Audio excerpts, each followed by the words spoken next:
नमस्कार दोस्तों, N studio में आप सबका स्वागत है। दोस्तों आज हम लोग बात करेंगे स्टेबलाइजर की। दोस्तों स्टेबलाइजर का काम क्या होता है सबसे पहले जान लेते हैं, और क्या है स्टेबलाइजर और क्यों इसकी ज़रूरत है। तो दोस्तों हम लोग जानेंगे कि साउंड के लिए स्टेबलाइजर कितनी ज़रूरत है, डीजे या लाइव साउंड के लिए स्टेबलाइजर की क्या अहमियत है, उसके बारे में हम लोग दोस्तों चर्चा करेंगे। तो दोस्तों चलिए स्टार्ट करते हैं स्टेबलाइजर से। दोस्तों स्टेबलाइजर जैसे नाम इसका है स्टेबलाइजर, यानी ये स्टेबल करता है। क्या स्टेबल करता है? वोल्टेज को स्टेबल करता है। क्योंकि दोस्तों हमारे जो साउंड के लिए आपको चाहिए होता है 230 वोल्ट या 220 वोल्ट। हमारे कोई भी डिवाइस जैसे एम्पलीफायर हो गया, मिक्सर हो गया, तो इनको आपको 230 वोल्ट या 220 वोल्ट उनका इनबिल्ट रहता है कि इतनी वोल्टेज इनको चाहिए। जो भी आप जितने भी चीज़ें ले लीजिए आपकी साउंड में, तो उतनी वोल्टेज उनको कॉन्स्टेंटली देना चाहिए। अगर उनको 180 वोल्ट या 170 वोल्ट आप एम्पलीफायर को देंगे तो इसकी परफॉर्मेंस डेफिनेटली घट जाएगी और उतनी अच्छी परफॉर्मेंस उससे आप निकाल नहीं पाओगे। दोस्तों ये आपको भी पता है, इसलिए डेफिनेटली आपको एक स्टेबलाइजर चाहिए। तो दोस्तों अब जानते हैं कि स्टेबलाइजर क्या होता है और उसका काम क्या होता है। दोस्तों सबसे मेन चीज़ है कि स्टेबलाइजर का काम होता है, चाहे इनपुट वोल्टेज कितना भी हो, चाहे आपको सपोज आप जिस हिसाब से डिजाइन किए, सपोज इनपुट वोल्टेज आपका 140 वोल्ट है और 40 वोल्ट, तो आपको लेकिन चाहिए 220 वोल्ट। तो 220 वोल्ट के लिए आपको सबसे पहले स्टेबलाइजर का काम क्या रहेगा कि जो वोल्टेज आ रहा है 140 वोल्ट उसको वो स्टेप अप करेगा, यानी 140 वोल्ट को पहले वो लेके चलेगा 220 वोल्ट, मान के चलिए 220 वोल्ट या 230 वोल्ट तक वो लेके चलेगा। अब वेराइटी ऑफ स्टेबलाइजर है, ऑपरेशन की बात हम नहीं करेंगे। तो पहला उसका काम ये रहेगा 140 वोल्ट को लेके वो 230 करेगा। अब ये पहला स्टेप अप जो होता है वो स्टेप अप करेगा। अगर सपोज वोल्टेज बहुत ज़्यादा है तो या तो कट करेगा या तो डाउन करेगा।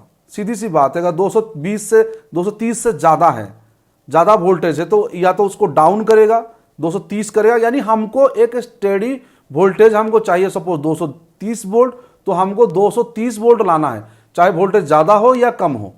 तो पहला चीज़ जो स्टेबलाइजर का काम रहेगा वो स्टेप अप करना रहेगा कि वोल्टेज अगर ज़्यादा है तो कम करेगा, स्टेप डाउन करेगा, अगर वोल्टेज कम है तो स्टेप अप करेगा, यानी 140 वोल्ट से 230 वोल्ट करेगा। तो ये पहला काम हो गया, स्टेप अप या स्टेप डाउन। ट्रांसफार्मर अंदर लगा होता है तो ये दोनों काम इसी से के माध्यम से होता है। पहली चीज़ ये है। दूसरी चीज़ है कि भाई वोल्टेज रेगुलेशन, यानी आपको सपोज देखिए 140 से 230 करना कोई बड़ी बात नहीं है, लेकिन क्या वो वोल्टेज 140 आ रहा है? नहीं, हमेशा दोस्तों वोल्टेज आपका 140 कभी नहीं रहता। अब 140 से जाएगा 144, 145, 150, 160, 100, फिर 140, 150, 160, 170, तो ऐसे अप डाउन होता है। यही दिक्कत आ जाती है। अगर वोल्टेज 140 होता, उसको स्टेप अप करना होता तो कोई दिक्कत नहीं है, लेकिन वोल्टेज हमेशा 140 नहीं रहेगा। क्यों नहीं रहता दोस्तों वोल्टेज? क्योंकि जहां पे वो लोड लगे हैं, वोल्टेज आपका 230 तो होना चाहिए, लेकिन 140 क्यों आ रहा है?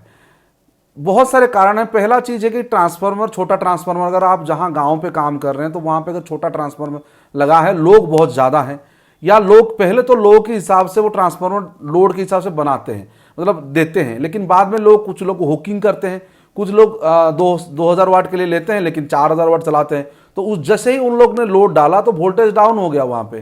तो आप जब सपोज उन्होंने कोई भी किसी ने पावर अगर ऑन किया है तो वोल्टेज डाउन हो जाएगा। अगर किसी ने फिर उसको अगर हीटर ऑन किया है, 2000 वाट सिस्टम पे लोड हो गया, तो आपका वोल्टेज थोड़ा घट जाएगा।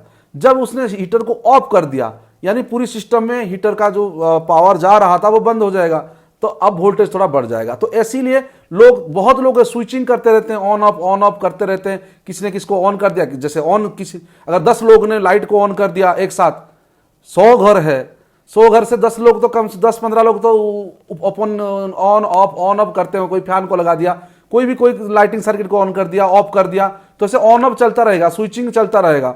तो उस दौरान क्या होगा, वोल्टेज उस टाइम पे ज्यादा होता रहेगा। अगर जब आप किसी ने ऑन किया तो वोल्टेज आपका डाउन हो गया, जब किसी ने ऑफ किया फिर वोल्टेज ऑफ हो गया। तो ऐसे अप डाउन वोल्टेज जब होता रहता है तो इसीलिए हमको सही वोल्टेज नहीं मिल पाता।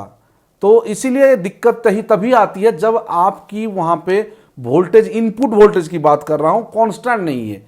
उसी क्षेत्र में दिक्कत आती है, उसी क्षेत्र में स्टेबलाइजर का काम बहुत ज्यादा बढ़ जाता है। उसके लिए आप बहुत लोग सर्वो स्टेबलाइजर का इस्तेमाल करते हैं। आज के डेट में सॉलिड बेस का भी स्टेबलाइजर है, बहुत जल्दी में उसके बारे में ले आऊँगा। अगर आप लोग चाहे तो, अगर ये वीडियो सही से चला तो मैं आपको फिर इसका जो अगले वाले जो सीरीज रहेंगे, कौन सा स्टेबिलाइजर अच्छा है, क्यों लेना चाहिए, वो उसके ऊपर करूँगा। अगर वीडियोज़ में व्यू इतनी अच्छी नहीं गई, लोगों को पसंद नहीं आया, तो बिल्कुल मैं आगे वीडियो नहीं बनाऊँगा। सीधी सी बात है, इस पर मेहनत करने कोई फ़ायदा ही नहीं है।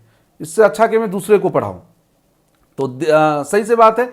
तो आपको बहुत सारे वेराइटी के होते हैं। नॉर्मल हमारे मैनुअल का रहता है, ऑटो कोड का रहता है, सर्वो का, अभी सॉलिड स्टेट टाइप का भी आ गया है, जो कि जिसकी वोल्टेज रेगुलेशन बहुत ही तेज है। सर्वो में भी ठीक ठाक है, मैनुअल पे भी चलेगा। तो मतलब जितनी क्लीनली आप करना चाहेंगे, उसके लिए आपको थोड़ा कॉस्ट देना पड़ेगा और उससे अच्छी अच्छी चीज़ें लानी पड़ेंगी। तो सबसे मेन चीज़ है यही है कि हमको वोल्टेज को स्टेबलाइज करना है और एक 220 यानी 220 हमको देना है। इसीलिए हम लोग स्टेबलाइजर का इस्तेमाल बहुत ज़्यादा करते हैं। दोस्तों, उम्मीद है आपको ये वीडियो से बहुत अच्छा चीज़ जानने को मिला होगा। अगर वीडियो अच्छा लगा जरूर लाइक कर दीजिएगा।